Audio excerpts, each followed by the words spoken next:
আমারও খামলা লাগে, বাকি তো সব মডেল। কাল ছিল অসাধারণ। আমরা সবাই মিলে একটা সুন্দর ট্রিপে বেরিয়ে পড়েছিলাম শনবিলের দিকে। আমি, নির্মলদা, মৌ, সুজনদা, শিল্পা, আমার ছেলে, আমার মেয়ে, সবাই মিলে। পুরোটা পথেই ছিল হাসি, আড্ডা আর এক্সাইটমেন্ট।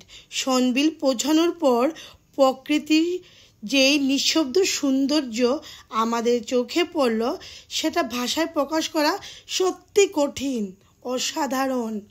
চারিদিকে শান্ত জল, সবুজ ঘাসে ঢাকা বিস্তীর্ণ প্রান্তর, আর তার মাঝখানে আমরা যেন স্বপ্নের কোনো দৃশ্যে চলে এসেছি। প্রচণ্ড গরম ছিল বটে, কিন্তু সেই গরমটাও আমরা পাত্তা দেইনি, কারণ আশেপাশের ভিউ ছিল এতটাই মনমুগ্ধকর। খাবারের দায়িত্বে ছিল অনুপ আচার্যি দা, উনি স্পন্সর করলেন সব কিছু। আর আমি বাড়ি থেকে নিজেই রান্না করে অনেক কিছু নিয়ে গিয়েছিলাম।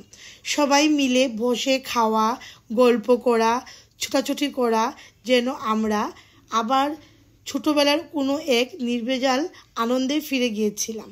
কেউ কেউ জলে নামলো, কেউ ছবি তুললো, কেউ শুধু নীরবতায় প্রকৃতিকে উপভোগ করলো। মজার বিষয় হচ্ছে, এই ট্রিপে একটুকু আলাদা মনে হয়নি।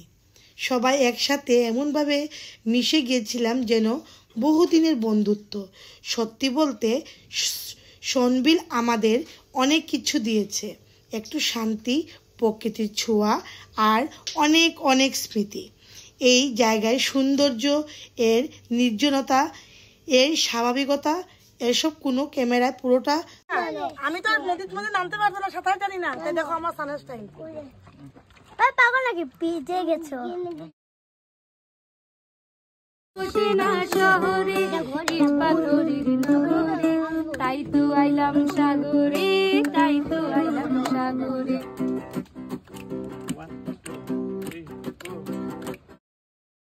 এখানকার প্রকৃতিকে কেউ কখনো কেড়ে নিতে পারবে না, কারণ এটা অনুভব করার জায়গা, শুধু দেখার নয়। এক কথায় শনবিল আমাদের মনে গেঁথে থাকবে।